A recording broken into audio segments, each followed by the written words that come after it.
Welcome to Choice Classic Radio, where we bring to you the greatest old-time radio shows. Like us on Facebook, subscribe to us on YouTube, and thank you for donating at choiceclassicradio.com. Get this and get it straight. Crime is a sucker's road, and those who travel it wind up in the gut of the prison of the grave.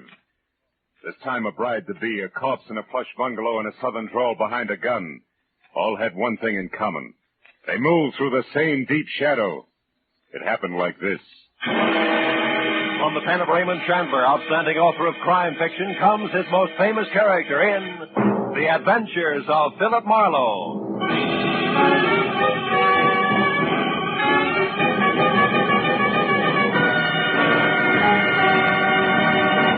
Now, with Gerald Moore starred as Philip Marlowe, we bring you tonight's exciting story, The Deep Shadow.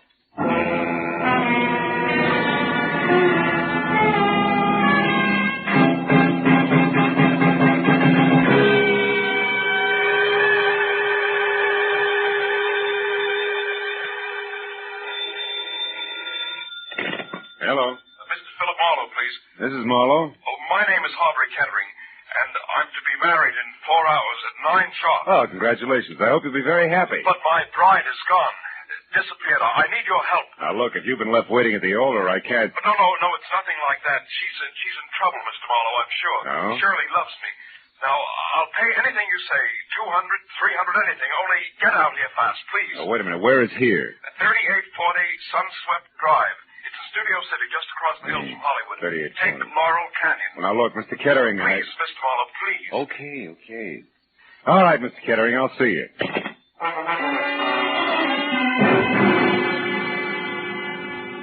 The address he gave me turned out to be a healthy chunk of old Spain. A whitewashed house that spread out for at least 100 yards under a pink-tiled roof. As admitted by a butler with owl eyes, no shoulders, and a small bay window, and we played Follow the Leader over cool marble ankle-deep Persian rug and inlaid Philippine mahogany.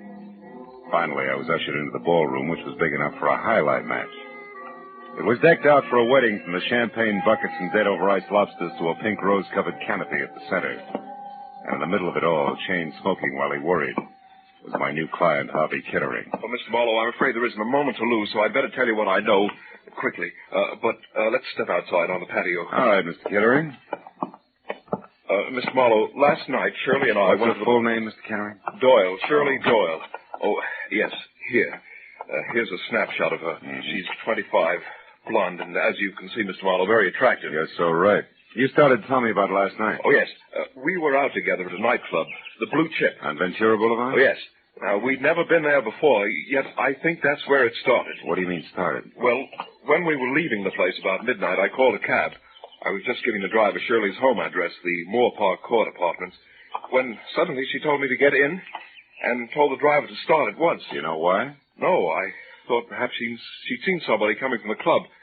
But when I asked her about it, she said it was just her nerves, since tomorrow was her wedding day. I see.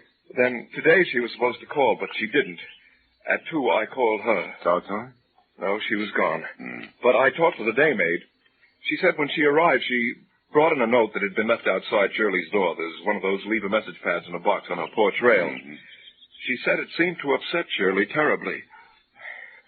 Mr. Marlowe, what are we going to do? Now, look, have you been over there to Shirley's place? No, I haven't. Got a key? Yes, I do. All right, Mr. Kettering, you have the key, so let's go. But, what shall I do about the guests? Nothing right now. We may be lucky.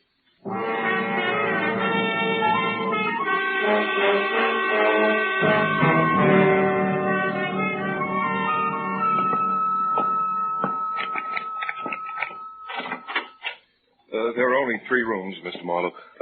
What do you suggest we do? Well, first, let's look for that note. She may have left it here somewhere. Oh, you try the bedroom. I'll start with the wastebasket.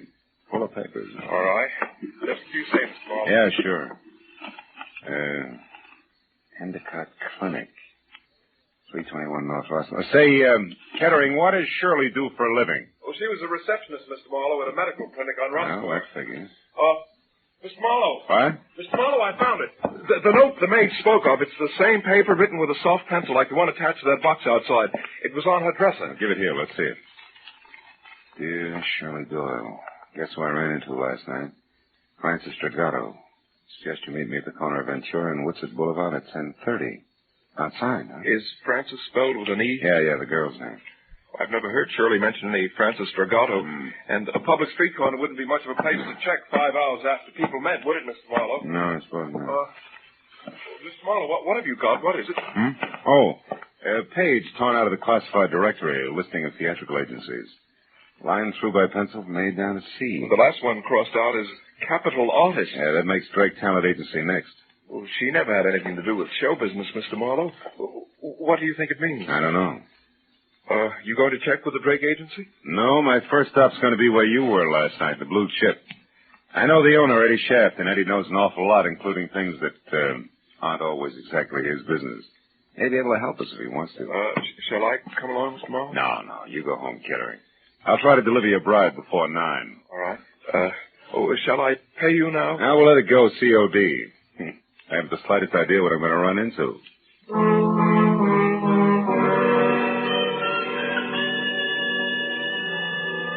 The snapshot of Shirley Doyle my client had given me reminded me of the kid you went to school with.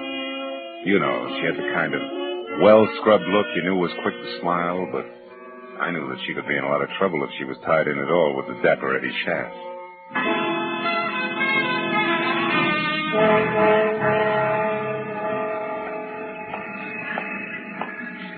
After dark, the Blue Ship was one of those cozy, soft lights melting on thick drapes kind of places. Made you forget all about the stiff prices for limp food. But now, at a little better than 5 in the afternoon, under wide-eyed, unblinking work lights, it had all the cushion come hither of a union hall. In one corner, a skinny musician with a golf ball complexion was working over a clarinet, while in the middle of a dance floor with no more diameter than the hole in a candy lifesaver, a girl was standing on a piano stool. She was smoking and looking straight ahead at nothing. Her red shingled hair, promise of a nose and plunged neckline tagged her as the singer on the posters outside. One Miss Corky, Netherlands. The place is closed, soldier. Glad you told me. Never would have known. Never mind the routine, soldier. Just come to the point. What do you want? Just a few words with the boss. Eddie around? No. No, he's not. No. How about his bungalow in Coldwater Canyon? You mean it hasn't hit the papers yet? What's the connection between Eddie and the headline? Soldier, Eddie was stabbed to death sometime this morning. You've got to be kidding. Sometime between 9 and 11, the cops say. Oh. So long. Hey, wait a minute, Corky. You have any idea who did it? No. Except that maybe it was a dame. Any description on it? The law isn't gabby about things, soldier, believe me. If you don't, try Eddie's bungalow yourself and find out.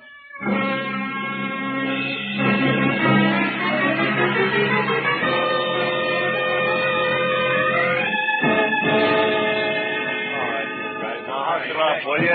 Oh, yeah, and Mooney, don't forget to have that fingerprint crew go over his other car on that back porch rail.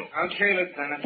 Hey, can they start the body downtown now? Yeah, I guess so. We're not going to get any smarter staring at Hiya, Matthews. Huh?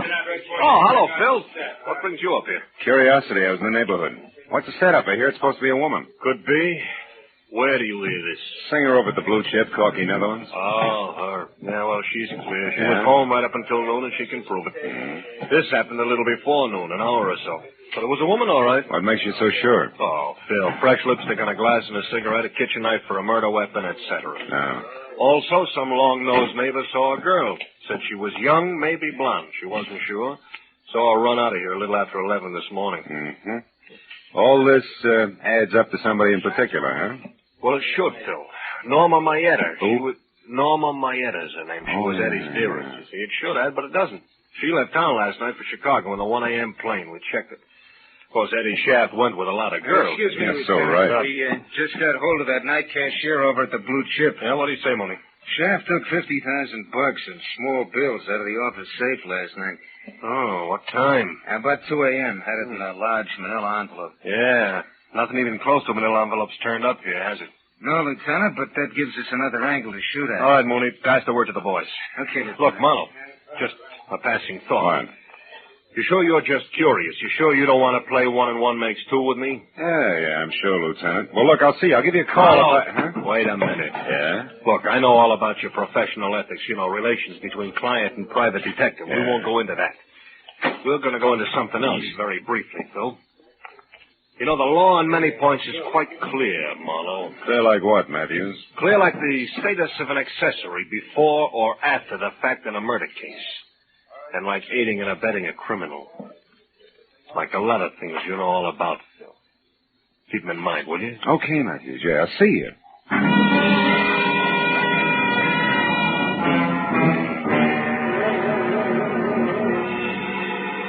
Since the lieutenant hadn't mentioned Francis Regato, I didn't see why I should. All of which made it a good time for me to cross my fingers and check the name which had been on deck on the list in Shirley's apartment. The Drake Talent Agency.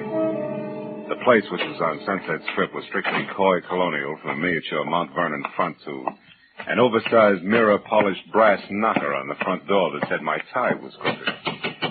And I was sure that the gentleman who answered the door noticed it. It was impeccable. In cocoa brown gabardine, white high-at-the-throat tad shirt, and also cocoa brown silk tie. And at the bottom there were thick-soled cordovans with leather laces. At the top, a crew cut over jet black horn rims. He took the glasses off, and long, soft fingers toyed with one stem while he talked. Yes, sir? My name is Philip Marlowe. I'd like to talk to Mr. Drake. I'm Mr. Drake. Oh? What was it you wanted, Mr. Marlowe? Well, I'm not exactly sure. You see, Hey, Drake, this picture here is Corky Netherlands, right? The third one over, yes. She's a client of ours. But this picture isn't what you came to talk about, is it, Mr. Marlowe? What's her home address? I beg your Come pardon. on, quick. It's important. And confidential. This isn't a Lonely Hearts Yeah, Club, Mr. Marlowe. I was playing a long shot when I knocked on your door, Drake, but now it's paid off, so tell me. Any stranger called for Corky's address today? I don't know, and the secretary's already left. Look here, Mr. Marlowe, what's this all about? Murder, Mr. Drake. Murder? A messy one. Now, do you give me the address, or do I start after it myself? Well, I don't know. Come on, answer up, Drake. The Towers, an apartment hotel on Ivar. Now, one last thing. Don't call her after I leave unless you want to dip your hand-stitched lapels in cops.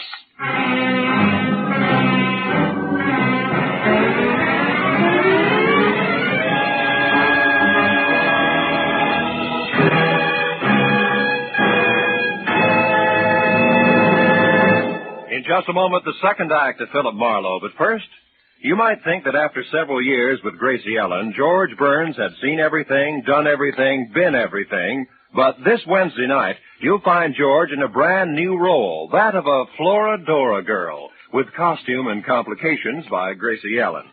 The Burns and Allen Show is heard every Wednesday on most of these same CBS stations, along with the Bing Crosby Show and the Groucho Marx program.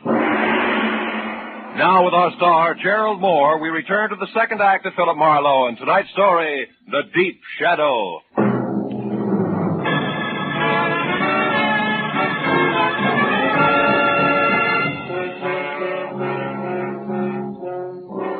I left the glossy Mr. Drake in his glossy little agency with his mouth hanging open and drove down to Hollywood Boulevard to Ivar, and from there up the hill to a 5-story air-conditioned monolith with Venetian blinds called the Towers, which offered about as much sanctuary as the Yankee Stadium. I parked heading downhill and walked in across the buzzing green and silver lobby draped with pale pink curtains and blasé women to the elevator and rode up to the 3rd floor. Corky Netherlands' apartment was the 4th down the hall to the right, and quiet, but the door was ajar 2 inches. So I rapped hard enough to swing it all the way open. The answer sounded like a cry for help from the bottom of a well. When it came again, I went in, and it took me a few seconds to realize that the noise was coming from a closet. And when I got it open, Corky Netherlands reeled out, looking like she'd been through a threshing machine. She was here. She was after the money. Who was after what money, Corky? Who? Who? There's some dame. I didn't know her, but she... There she is. Shirley! Miss Doyle, wait a minute! It was Shirley Doyle. She'd been hiding inside near the door. She grabbed a handy oversized ashtray and let it fly at us and beat it. I made it to the hall just as the elevator door closed, so I took the stairs and raced it down to the lobby. I got out on the street in time to see Shirley with a large manila envelope in one hand pile into a sleek new Hudson and take off. I ran to my car to follow her, but that was as far as I got.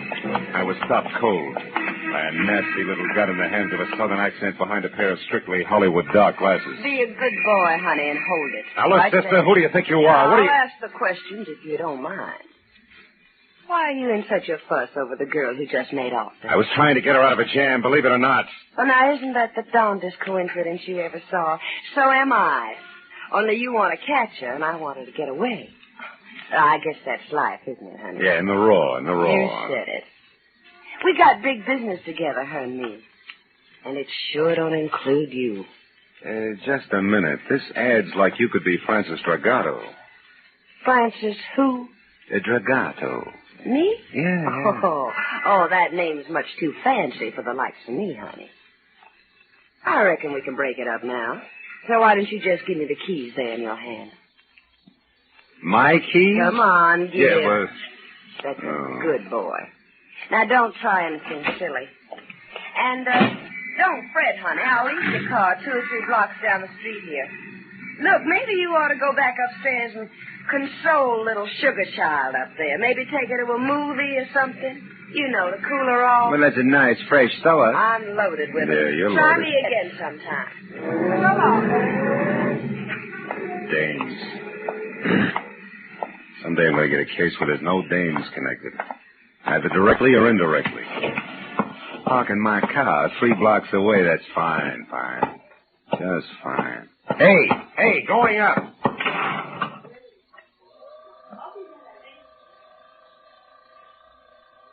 Flower, please, sir. 3. Did you catch her, Marlowe? Did you get her? No, she got away. Which leaves you and me, Corky, to make cozy conversation about that mention of dough you slipped on when I let you out of the closet. Come on back in the room, honey. What money? Now, look, you worked for Eddie Shaft as a singer in his club, but what else was Eddie to you besides boss? Just a minute. I don't see what business that is of yours. It's easy. He was murdered. The cops have already talked to me, soldier. I'm clean. Those negotiations can be reopened at any time. Well, one thing, you forgot to tell them anything about dough, and yet they're very interested in 50,000 missing bucks. That 50 grand was right here in the apartment, wasn't it? Well, you can't blame a girl for trying, Marlowe. No, not unless she tries too hard. Now, what does the name Francis Dragato mean to you? Francis Dragato? Okay, skip it. Where'd you get the dough? Eddie gave it to me to keep for him. Why you? I thought Norma Maeda had the inside track with Eddie. Not after he fell in love with me. Oh, no, that's not good enough, baby. There was a double cross. Where was it? Now, look, Corky, you might as well be smart about it, huh?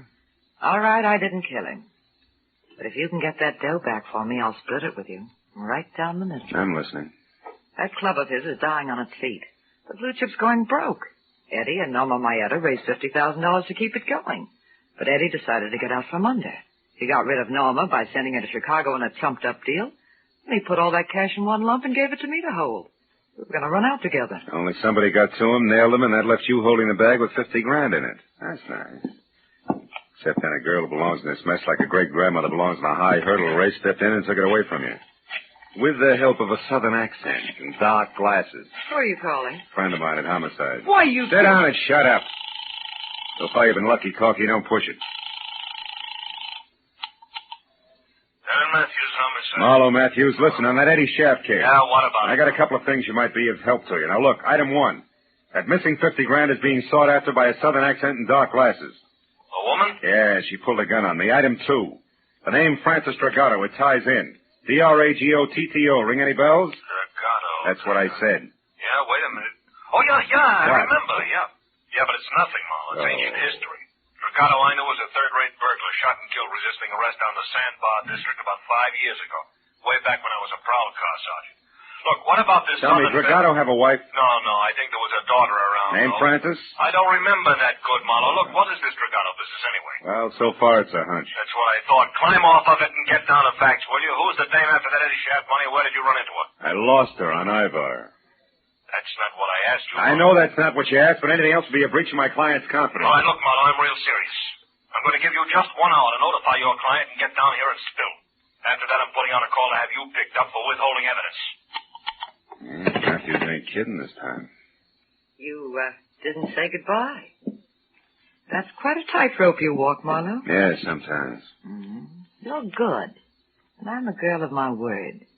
You get that money back for me and it's 50-50. You're my only chance. Don't kid an old kidder, baby.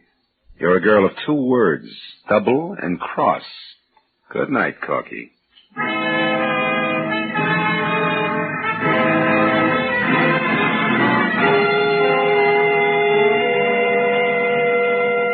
found my car all right, a half a block from Sunset Boulevard. It took 20 minutes to get from there to the Sandbar District. It was downhill all the way. It was a neighborhood squeezed and cramped in by a solid wall of massive factories, and as festered as the bottom of a bent garbage can. At the corner of River Street and 3rd, I found the house. 3 sagging, rotten stories of tenement that squatted in the eternal shadow of a huge gas tank like a sick, dirty old man. The proud, gleaming giant of City Hall was only 7 blocks away. Might just as well have been 70 miles. I went up to the door and knocked, and finally it inched open, just far enough for a face the color of dishwater to peek out. She hissed at me for a minute through the gap where her front teeth should have been, and then told me she was Ma Hargis, the manager, motioned me inside. The living room looked like something swept out the back door of a down-at-the-heel museum. So, you want to know about the Dragotas, huh? Yeah, they lived here, didn't they? Maybe, maybe not. Cops got the old man about 5 years ago? Possible. What became of his daughter? Where's Francis Dragato? Why? What are you being so cagey about, Ma? Because the bird that asks questions has got an angle, always. The one who knows the answer has got a price, huh? Always. Okay, how far will a couple of bucks go? From here to the door. $2 won't even buy a buzz on beer these days. All right, we'll make it 5. Here. Oh, that's better. Well, Dirk Dragoto and his kid Francis had the 2nd floor here for 15 years. His wife died of TB first year they was here. Oh, she was a smart one, that Francis. Had a hit on her. She always said she was going to get off the sandbar someday and be somebody. Oh, I told her she'd never make it. It's too far, mister. Kids down here get dirty. And it's the kind of dirt you can't wipe off. It gets inside them. I know. Yeah. Tell me, what happened to her? I don't know.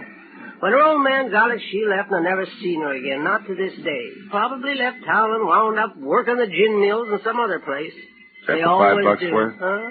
Well, you bought sight unseen, Sonny. Tell me, you got a picture of her? Yeah. As a matter of fact, I have. Good. She was 17 at the time. It's kind of fuzzy, but you can see. Hey, wait a minute, Ma. Huh? Are you sure this is Francis Dragato? Say, she lived in this dump for 15 years. I'm sure I know. She looks like somebody else. Girl who was supposed to get married tonight. I got another picture of Francis here someplace. Wait a minute now, better one. Let me see now. Yeah, here it is. This was took down on Olivera Street, one of them stands. Oh, that's her best friend there with her, Norma Maeta. Norma Maeta? Norma was a tough little egg. Folks drank all the time and let Norma run wild. Oh, fine. Francis Dragato and Norma Maeta, friends. Now say, them two was quite a team. No bet. I always wanted to do something for them girls, but what can you ever do in a hole like this for anybody? You've just done it, Ma. Here's 5 more. Buy yourself another light bulb. Throw a party with the change. So long.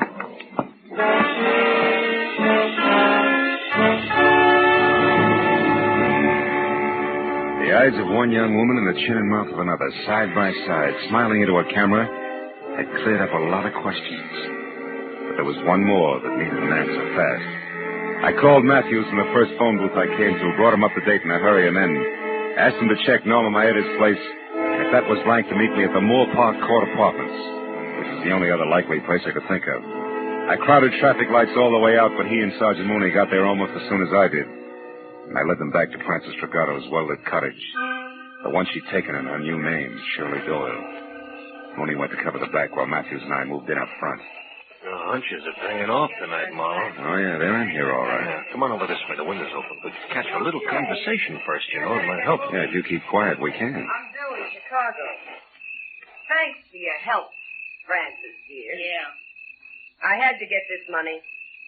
Now more than ever. You've got it, Norma, so goodbye. Now that stuffed shirt you're going to marry, you'll never know where you really came from or who you really are. Did you get that? Oh, and one more thing, dear, before I go. Yeah? I killed Eddie Shaft this morning. You what? Heard nothing, I Matthews? killed No, Eddie hold on. Shaft. When he put me on the plane for Chicago, I figured something was fishy, so I got off and I came back. And I found out he was selling me short for that little jerk, Corky Netherlands.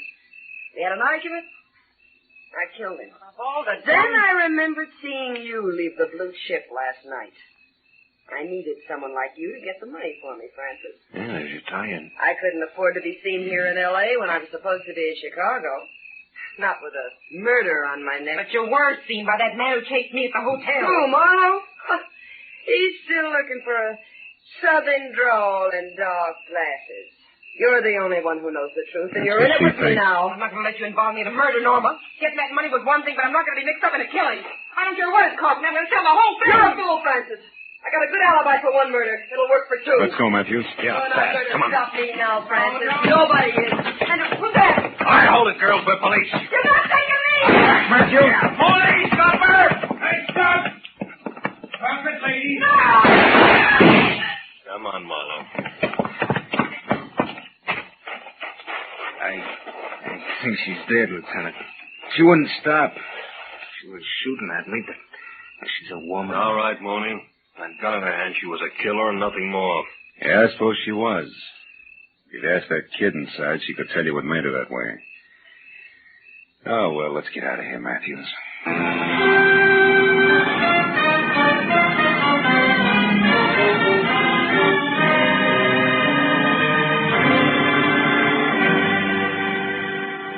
I can't thank you enough, Mr. Marlowe, for bringing Shirley, that is Francis, back to me safely. Oh, believe me, Mr. Kettering, it was a real pleasure. And you, Lieutenant Matthews, for your cooperation on withholding the publicity aspects of this horrible thing. No, it's okay, Mr. Kettering. Glad to help out. We're going to be married, you know, right away. Shirley told me the story and wanted to postpone the wedding, but I wouldn't hear of it. Good. After all, I'm not marrying her for the past. I'm marrying her for the future. Yeah. Best wishes, Mr. Kettering. Yeah. Maybe tomorrow when Shirley's calmed down, give her my congratulations, will you?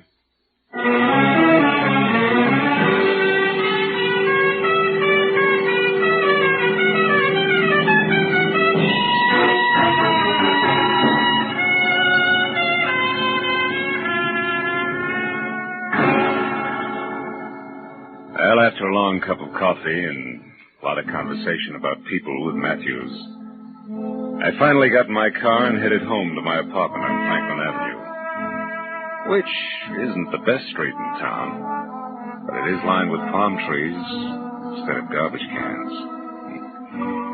And the sun hits it all day long.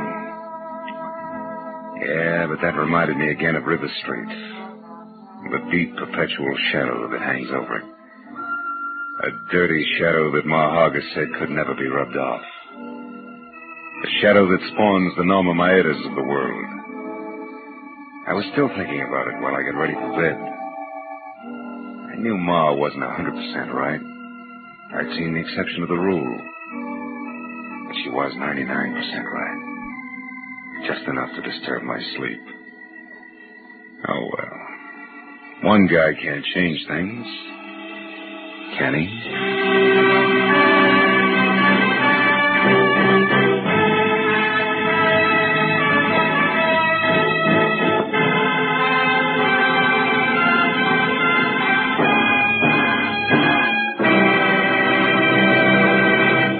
The Adventures of Philip Marlowe, bringing you Raymond Chandler's most famous character, star Gerald Moore, are produced and directed by Norman MacDonald and are written for radio by Robert Mitchell and Gene Levitt. Gerald Moore may currently be seen starring in Republic's The Blonde Bandit. Featured in tonight's cast were Lillian Bayef, Joan Banks, Verna Felton, Yvonne Patey, Jeff Corey, Jack Crucian, and Tom Holland. Detective Lieutenant Matthews is played by Larry Dobkin. The special music is composed and conducted by Richard Arant.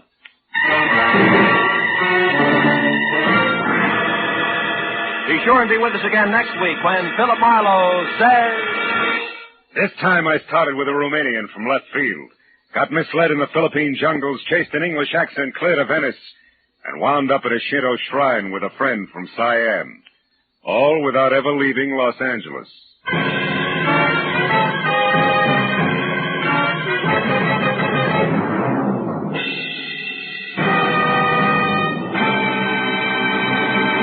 Dr. Dr. Christian, the kindly physician of River's End, has a most unusual case placed in his hands this Wednesday night on CBS. His patient, a 16-year-old girl who's in love with an older man, and the man, Dr. Christian himself. CBS cordially invites you to hear this Dr. Christian story, The Rainbow Trail, on most of these same CBS stations this Wednesday night. This is Roy Rowan speaking. This is CBS, the Columbia Broadcasting System.